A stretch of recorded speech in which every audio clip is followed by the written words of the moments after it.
इस बार पश्चिम बंगाल चुनाव में भारतीय जनता पार्टी ने अभूतपूर्व, अनुपम और प्रचंड महाविजय हासिल करके इतिहास रच दिया है। लेकिन दीदी है कि मानता नहीं। ममता बनर्जी का कहना है कि मैं इस्तीफा ही नहीं दूंगी, मैं इस हार को नहीं स्वीकारती।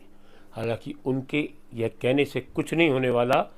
यहाँ संविधान का राज है, संविधान चलता है।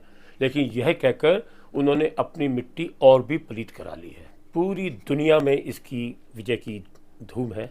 पश्चिम बंगाल की सड़कों पर पूरी जगह जिस तरह जय जय श्री राम का घोष हो रहा है, होली और दिवाली साथ मनाई जा रही है, पूरी जनता सड़कों पर उतर चुकी है। हावड़ा ब्रिज के नज़ारे ही कुछ अलग हैं।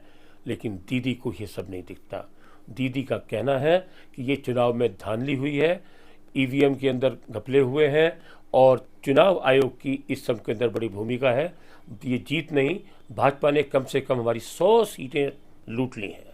बड़ा ताज्जुब होता है ये देखकर, जो ममता बनर्जी पिछले 15 साल से पश्चिम बंगाल में राज कर रही हैं और पिछले 5 सालों में तो उनका जो राज है वो इतना अराजकता में बदल चुका है, आतंक में बदल चुका है कि जहाँ पर हिंदू लोगों का तो रहना मुश्किल था, जय श्री राम बोलना मुश्किल था, दुर्गा पूजा मुश्किल थी और भी बहुत से कार्यक्रम बहुत मुश्किल थे, मंदिरों में जाना तक मुश्किल था।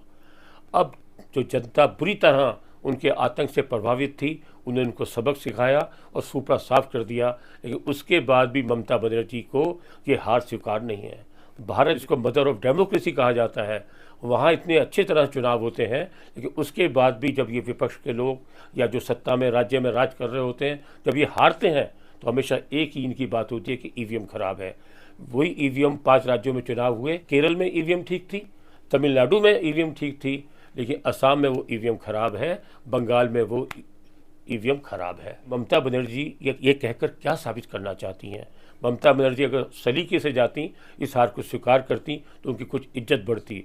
मुझे याद आ रहा है कि जब 2021 में अमेरिका के राष्ट्रपति डोनाल्ड ट्रंप चुनाव हारे थे तो उन्होंने भी अपनी इस हार को स्वीकार नहीं किया था और उन्होंने कहा कि सब चुनाव में धांधली हुई है। और यहाँ तक ये हुआ कि ट्रंप ने जो अपना व्हाइट हाउस है उसको बड़ा मुश्किल से खाली किया। ये बाद में उन्होंने हार स्वीकार की।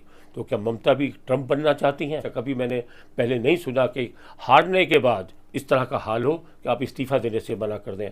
केरल के मुख्यमंत्री हारने के बाद इस्तीफा दे सकते हैं, तमिलनाडु के मुख्यमंत्री हारने के बाद इस्तीफा दे सकते हैं, तो ममता बनर्जी क्यों नहीं दे सकती? वो लोकतंत्र को क्यों नहीं स्वीकार रही?